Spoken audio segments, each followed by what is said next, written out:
What's up, everybody? Welcome back to the Solid Motorsports YouTube channel. Today we're going to showcase Patrick Mears' twin turbo Trans Am behind me that we just completed. You know the drill. We're going to go all over the car, show you everything we did, talk about some things, and hopefully you'll learn something.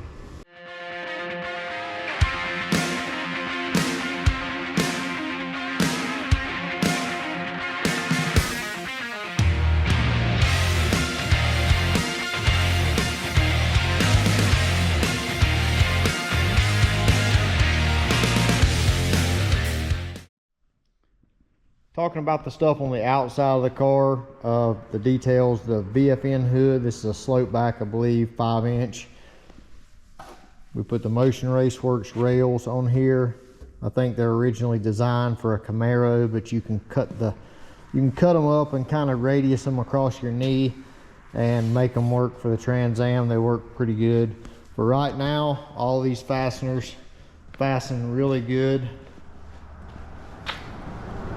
But you know how it is, the more you use them, the more they kind of get flimsy and then they hard to line up or whatever. But for right now, everything's good.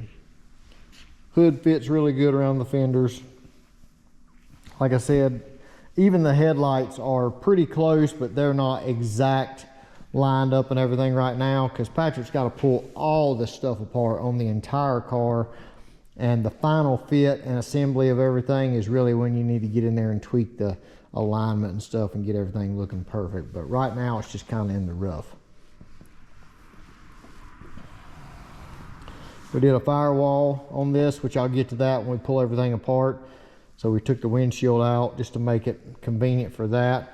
The dash, this is a carbon dash. This is the Harry Glass brand out of Florida. It fit pretty good.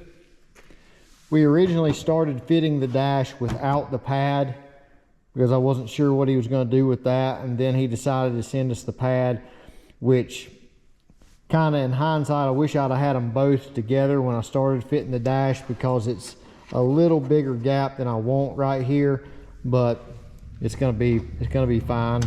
You know, it looks pretty good. The only thing about the carbon is it's really flimsy. It needs a lot of support. You see, we've got fasteners all the way across just to keep it rigid.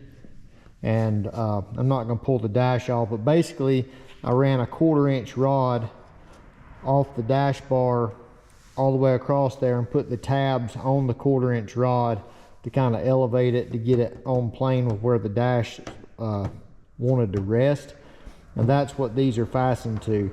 This is fastened to nothing. We've got one Cleco right here holding it, but probably I told Patrick, you know, at the final fit and finish of when all the body work gets done and everything gets painted, probably just put 2 little screws here in the corner on both sides and let this be held by the connection here where the dash and the pad come together, because they go through the same tab. They're both held kind of the same spot. So that's the way that is. We got the caustic carbon roof on this thing. Again, we don't glue it on, it's just kind of set on here for mock-up. Even the rails on the side that Midwest Chassis sells for support for the T-top or the T-top cars, we've got them fit and they're just kind of taped in place. So when the body guy, if he needs to tweak that or whatever, when he glues the top on, he can do that and don't have to cut anything out. This car's already got a Lexan rear window. You can see our vent tank. We got it fit nicely in the rear window. I can show you how nice it shuts.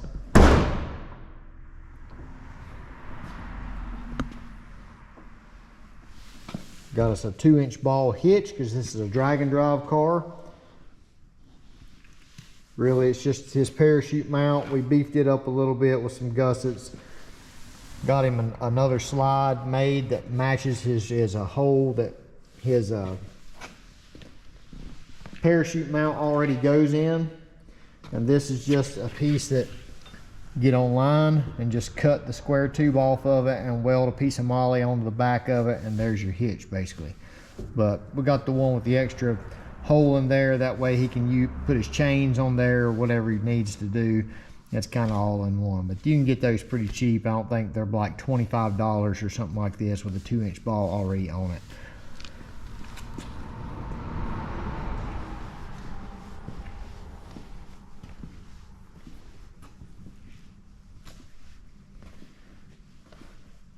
You can see the Racetech seats.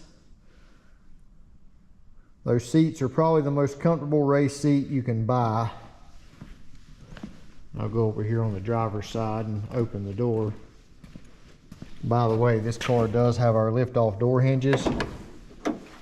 And this is a full weight door with power windows. He's gonna do the wiring and stuff, so the electrical connection will have to come loose right there to take the door off, but you can see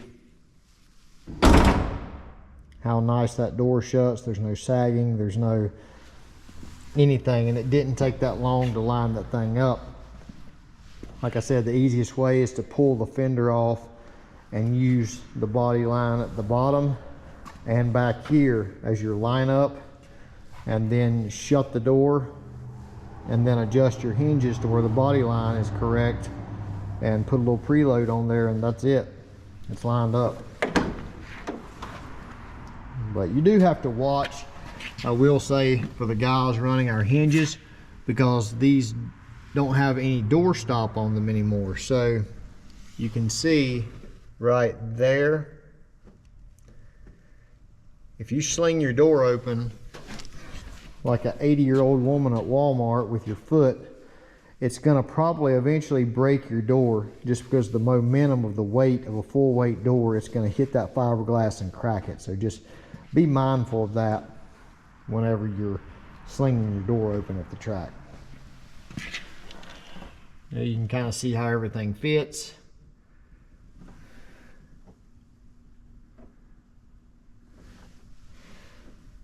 The seat mounts, people have asked how I did that. I just used tube, did tabs on the side. On the inside is more of like a Kirky style seat mount, just to keep something low profile against the tunnel. And this tunnel I did cut out and narrow. I pushed the bulge for the transmission way forward because it did start way back here. And you can see there's just no seat clearance at all. And this is not the smallest Racetech seat, but just Racetech seats in general, they're just really big. You can see right here, I have trimmed the seat. See, it starts coming out right there. I trimmed the seat to get around the cage here and here, so I could get the seat square, because it was trying to sit sideways. And like I said, the seats are awesome. They're, you know, good quality. They're just big. So I highly recommend, if you're gonna do these seats in a car, mount the seats in there first and then build the cage around the seats, or you're gonna be in for a real treat.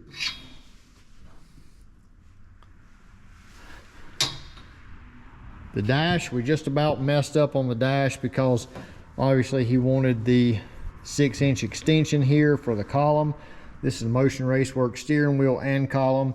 So I cut the column, shortened it before we fit the dash, and you can see it almost wasn't enough to clear the dash, unless we, you know, cut a lot of the dash and sunk it way back in there. But it clears just fine, and we're good to go there. Coming around to the other side, this door also has the lift-off door hinge kit, full weight door as well. You can see the door will stop itself just as long as you don't slam it. It won't break. Same deal here with the seats. You know, tabs and tubes on the outside. That's showing the inside of the mount. You see how close it is to the tunnel? It's just a nightmare to get those bolts out if I'd have left the tunnel kind of like it is.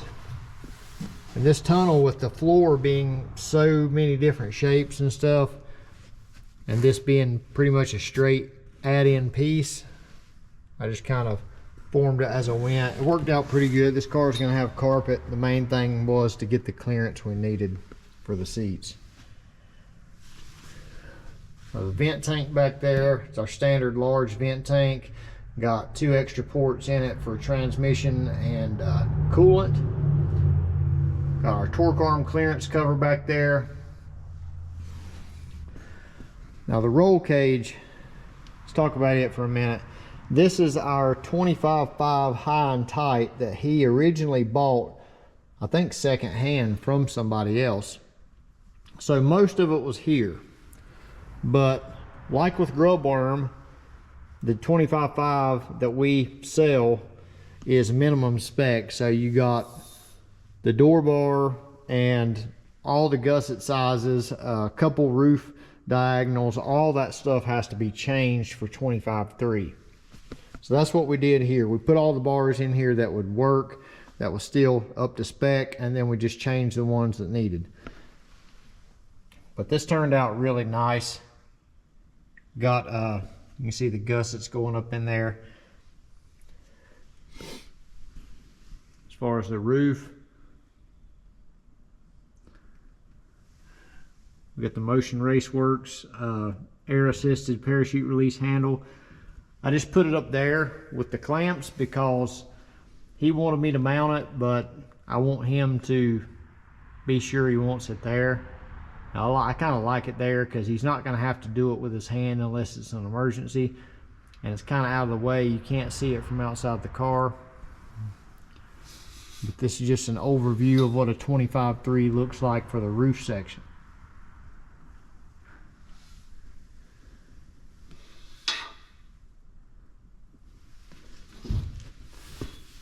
And again, this is a one we cut the top off of.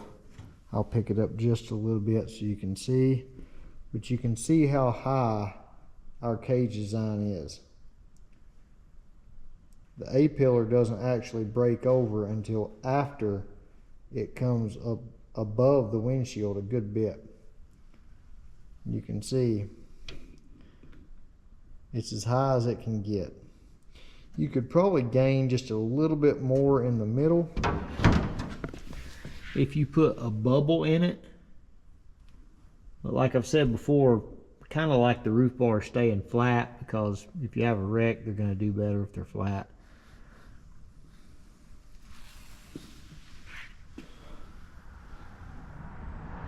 That's pretty much it. We've got, like I said, continuous bars, the 2A bars going from here all the way to the front, and we'll get under the car and I'll show you all that another day. That will also be part of this video. But now with our 25.5 kit, we sell continuous bars, and you can see how they kind of come up through the floor right there. Put the harness tabs on it and stuff.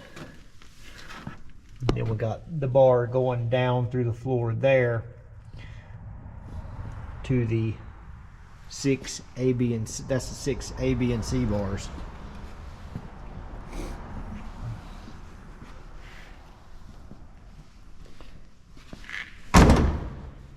Shuts like a factory door.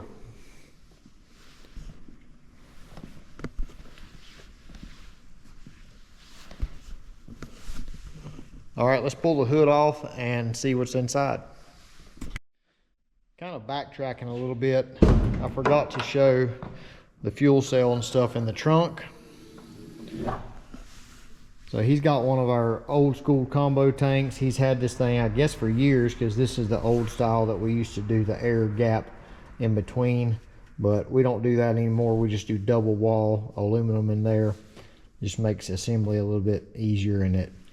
You can see whenever you weld across sheet like that, it'll have a little bubble right there where the grain deforms and stuff. There's really not any way around that. But battery tray, 7.5 gallon water, 12 gallon fuel, got our bulkhead. I put nut certs and all the stuff to kind of hold that down. But this is a drag and drive car, so he's gonna have his pump gas and fuel for driving back here, and we got something under the hood for the track as far as fuel goes. But he'll cut holes in this bulkhead wherever he wants them and run his hoses. We've got 16 outlets right there. But that kind of shows you how that lays out in the trunk. We still make these, we sell plenty of them all the time. It's just the new ones, it'll have just one weld there without those air holes.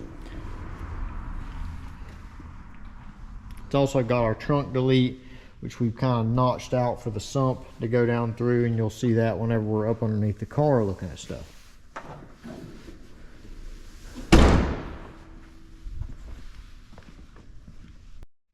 Now that the hood's off, you can see just how awesome this engine bay turned out. Really kind of hits you with that show-off factor when you pop the hood and see everything like it is.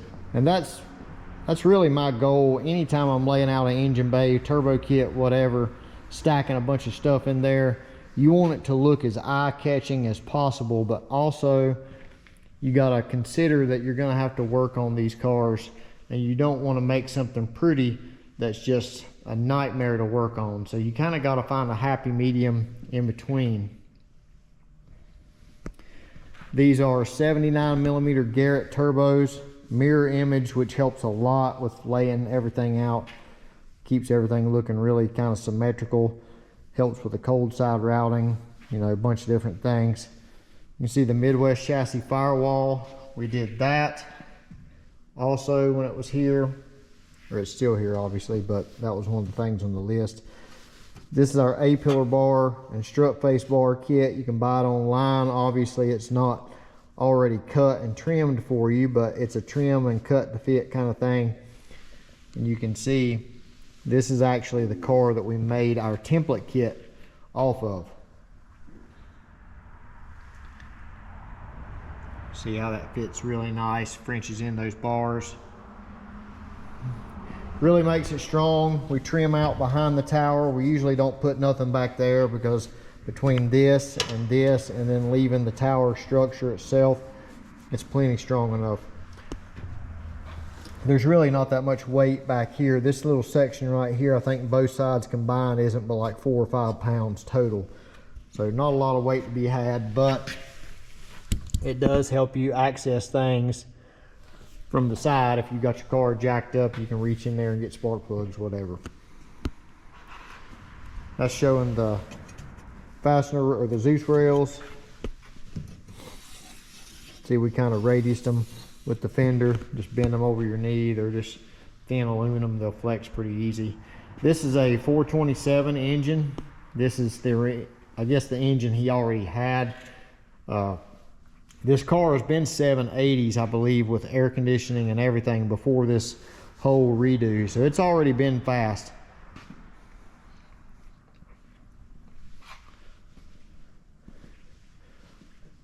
Sean's custom alloy intake. Looks awesome. These are the Stainless Works LSXT headers. Just flipped upside down. I tell everybody, since we don't make our headers anymore, that's what I always send everybody to. We notched the motor plate a little bit for that. Already had EGTs in there. Got all pro heads. Their spark plug angle is a little bit funny, a little bit more aggravating to get than standard cylinder heads. I don't know why they do that, but just as a mental note, if any of y'all are struggling with that, we got the Clearview filtration oil filter housing here. Mounted it up top where he could see it. It could be seen. I think before he had it stuffed way down there in his old build, it was kind of impossible to get to, but wanted it up here where it could be seen, where it was easy to access. And now that this all is cut out back here, he can change his filter really easy as well.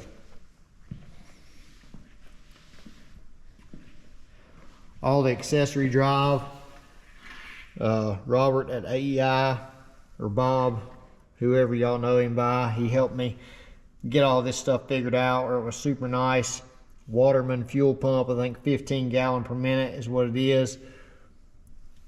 Alternator 16 volt, Power Master, got the pulley set up for it. That's his alternator mount as well. But you can see everything just lays out really nice, and that's really important to kind of, you know, have a plan and execute it.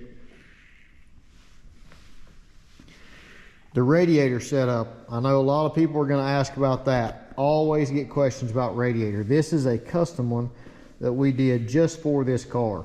We got the biggest core we could get to fit in the position that we needed. And we designed the fan shroud. It's got two 11-inch extreme fans on it. Probably can't see the part number there. The camera won't focus really close. That's the only thing that sucks about a GoPro. But we have these little flaps to let air pass through. He's going down the road. We shouldn't have any problem cooling with that radiator. Made it a dual pass. You can see the tank there, got a divider in it. The air to water intercooler on this car, even though it's going to be on methanol at the track, he still wanted to use his air to water intercooler, which is never a bad idea to keep IATs down. It'll keep the motor alive longer, but like I said, this car's got a lot going on. So this is one that he already had, that Precision made for him according to his drawing. Everybody knows with an F-body, the engine, or really any car, the engine is stepped over to that side and even kind of turned a little bit to that side. So after putting the intercooler in the center and stuff, because of what else we had going on, the cold side we kind of cheated and got it going straight. So that's why that little bend is right there for the offset. All this stuff's going to be black, so it's all going to blend in good. You're not going to really notice it that much as you do right now with it just natural aluminum. Got a big Pro Charger blow-off valve here. This is starting to be more common. We got one on Troy's over there I just put on this morning, matter of fact. 3.5-inch cold side. It ties in right there. We got, this is the Wilson brand Wiggins clamp or dual seal or whatever you want to call it. Also down here, I think this is a Vibrant one. This is one that I already had with the intercooler. I just got the other mating flange for it.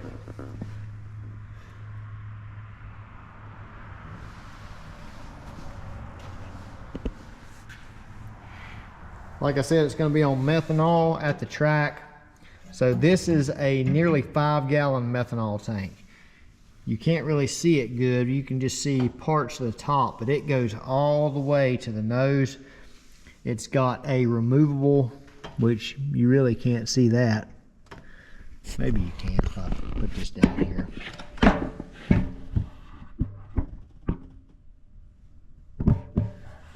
Yeah. Right there.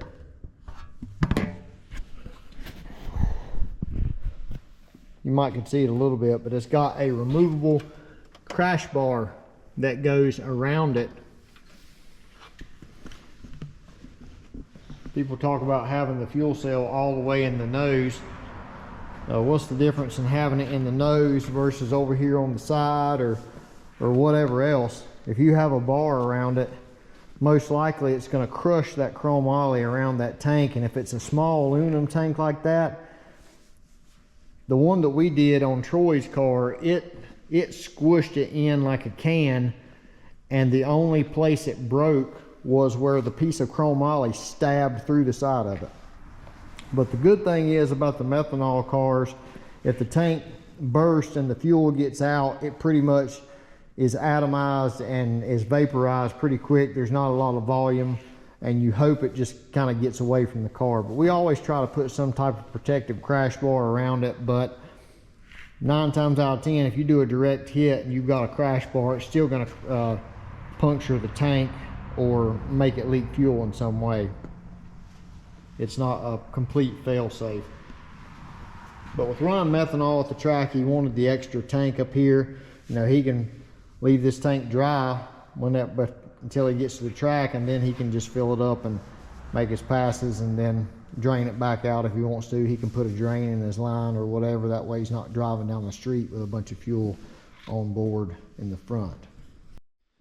As far as the waste gates, these are Precision 66mm gates that he brought from his old setup. Got fresh flanges for them and got them put on.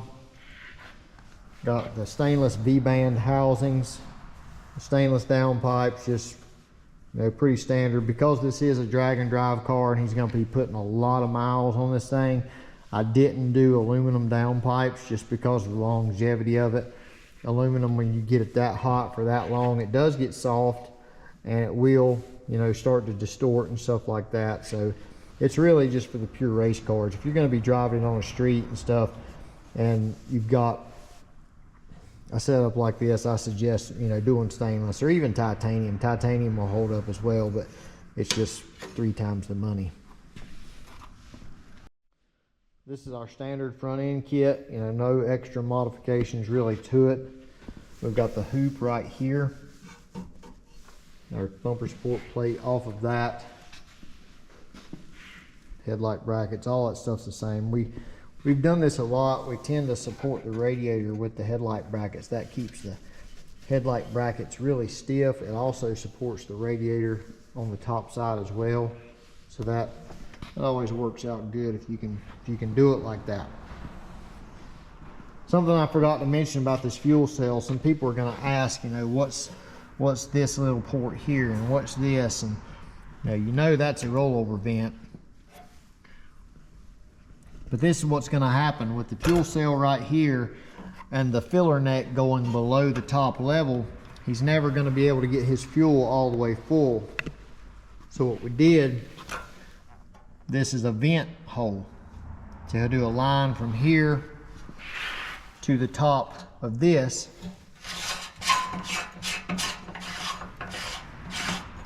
And when he's filling his methanol up, when it starts to get full, when it gets to this level, it's going to start spitting out this hole.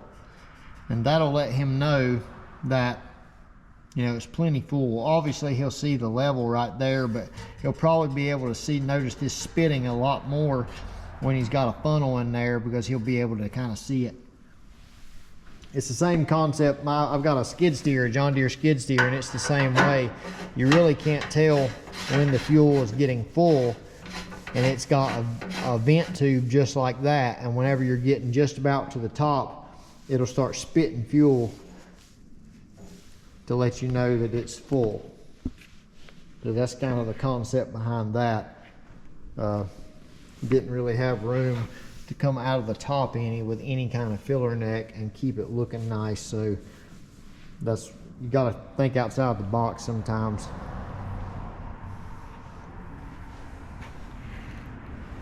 Like I said, the crash bar across the front, we've got the tube adapters that kind of overlay each other.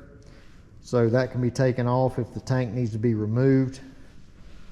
The tank's held with a couple tabs on the top hoop, a couple tabs on the bottom.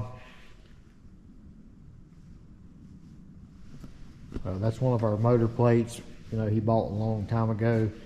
It's going to have water, so we've got threaded ORB ports on the motor plate. Way down there you can see a Davies Craig water pump directly to the radiator. There's just a lot of stuff going on, but everything works together, and that's the main thing.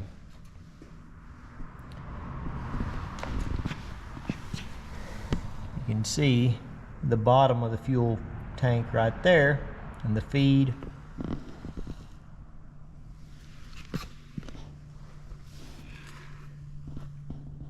It's the other side of the fuel tank.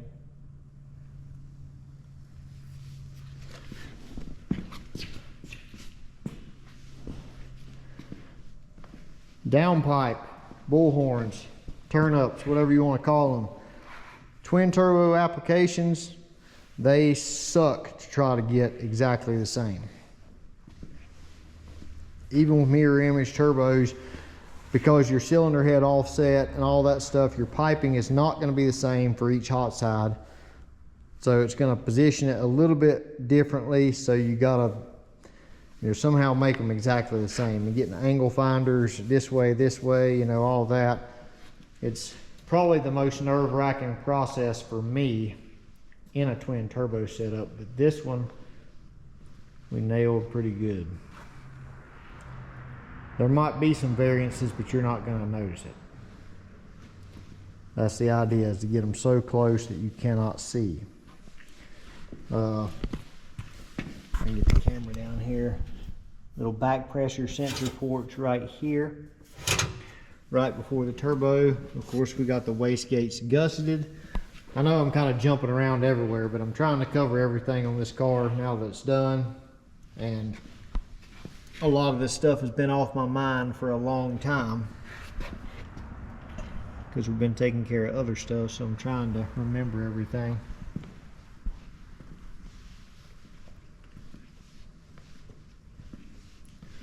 Also put a mid plate in there. You can see right there.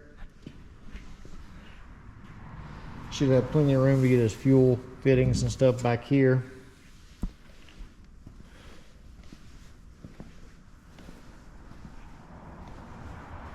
Like I said, he's still got some stuff to figure out as far as his dual fuel setup and all that, which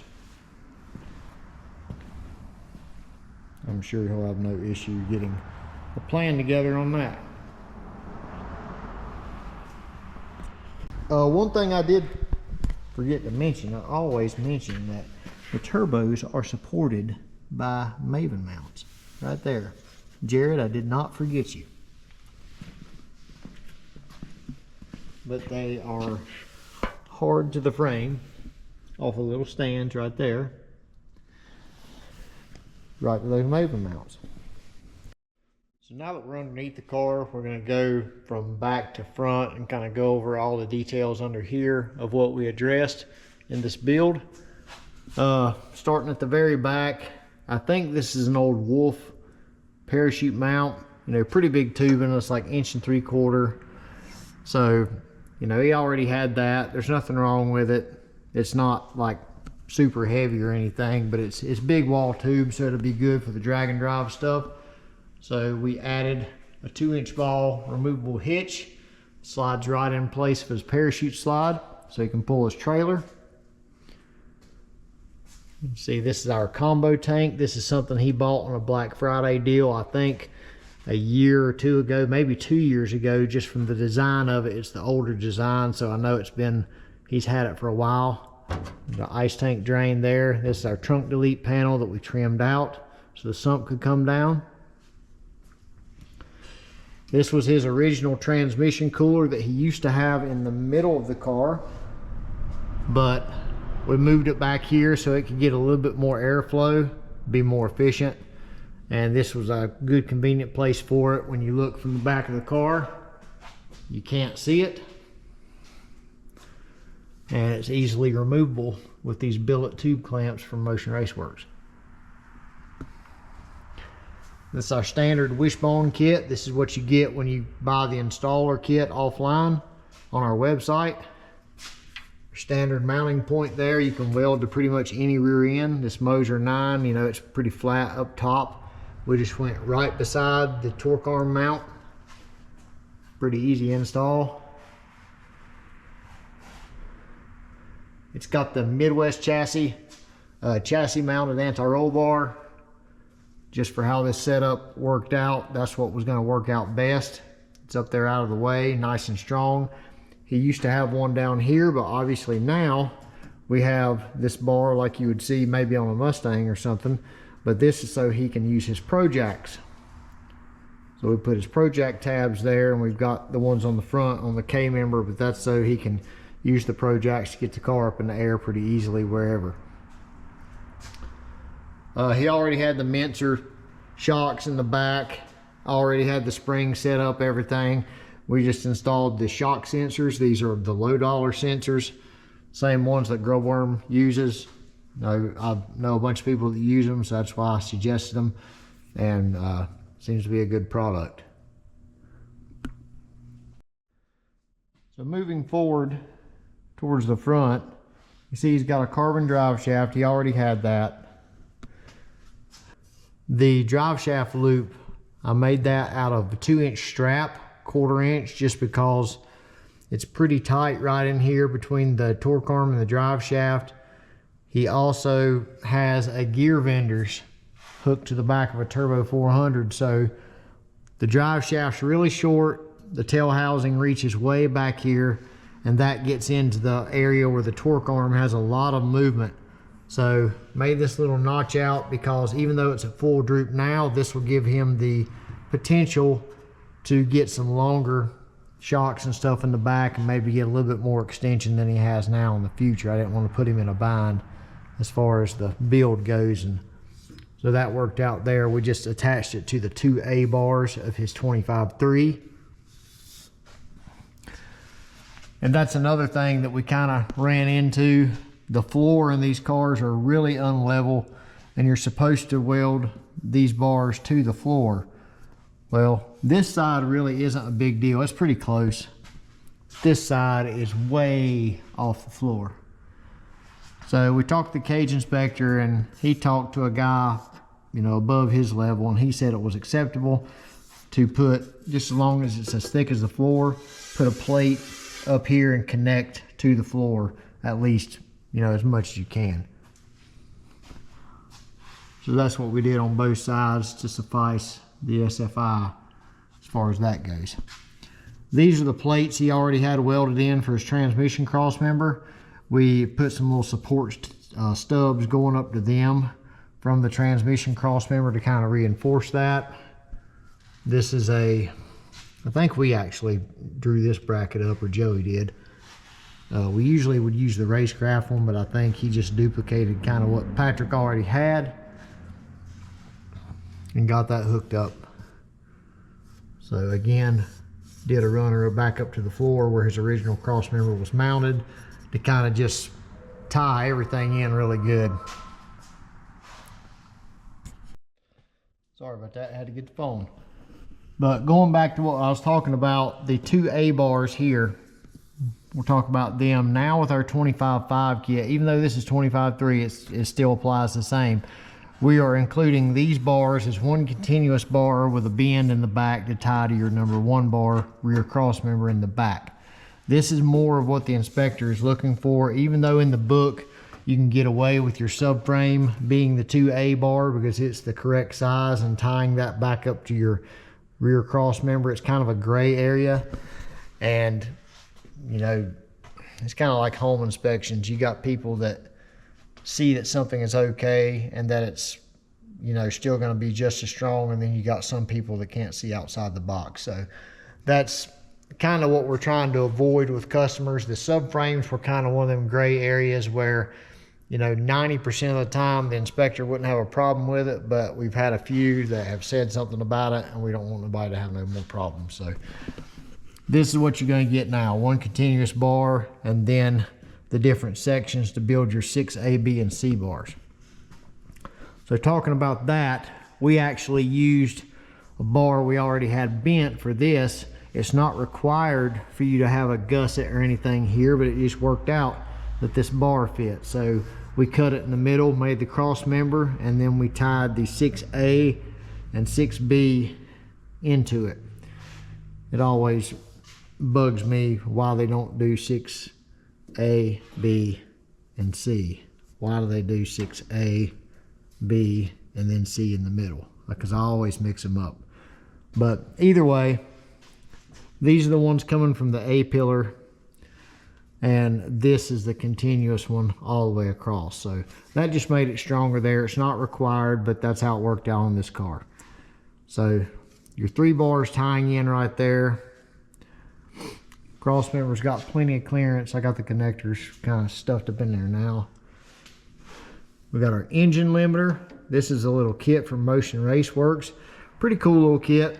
I forget how much it costs, like $120 or something, but it comes with a little piece that goes in place of your motor mount where it originally was, and then you just run this diagonally or as straight back as you can to tie to something solid, and this keeps your motor from going front to back.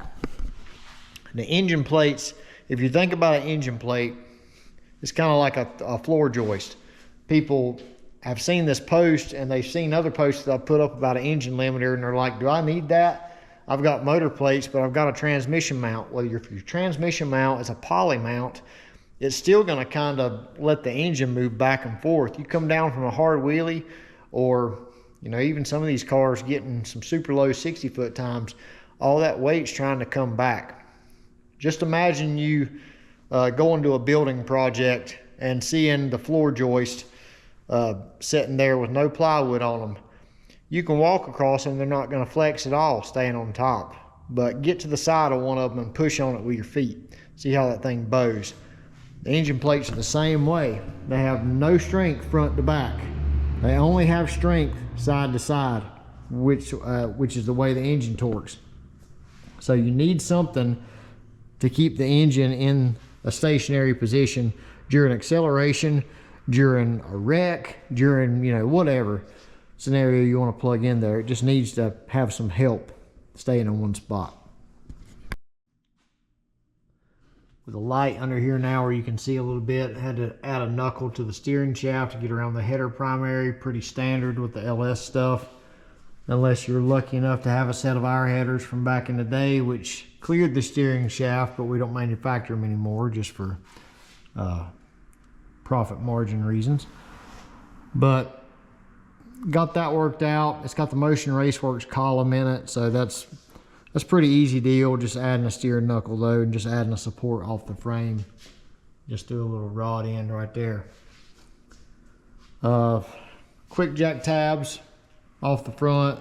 This is Midwest Chassis level 5, I think, or stage 5, level 5 front end.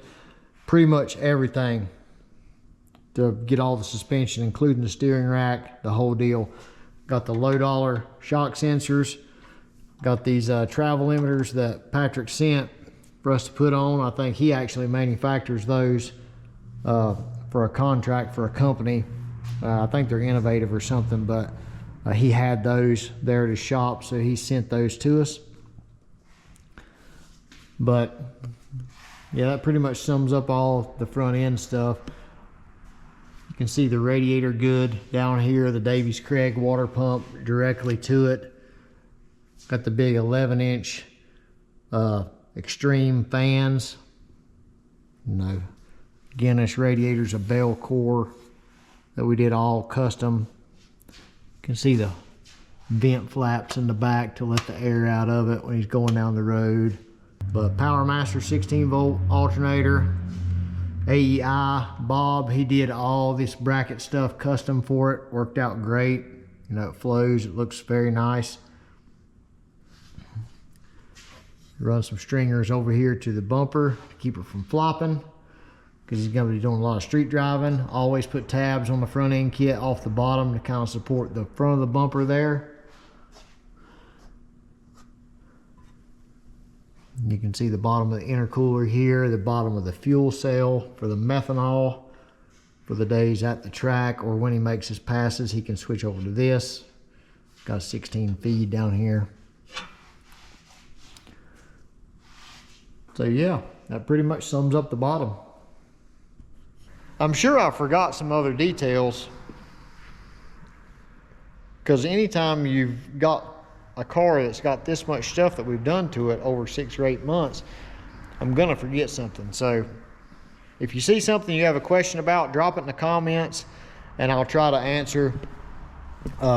Hit the subscribe button. Subscribe to our channel, keep updated on the videos. We've got a Mustang over there getting a Wild Rides cage. We've got the Jeep that is just about ready for chassis cert. And we also have Troy's back over here that has a big elephant trunk on it now, because he's got an intake that touches the ceiling. But doing some updates on that one, and I might make a little separate short video about that. But thanks for watching. Thank you, Patrick, for the opportunity to get this awesome looking Trans Am complete for you. Thank you for trusting us to do what needed to be done to hopefully win you some races one day. So thanks guys for watching. We'll see you next time.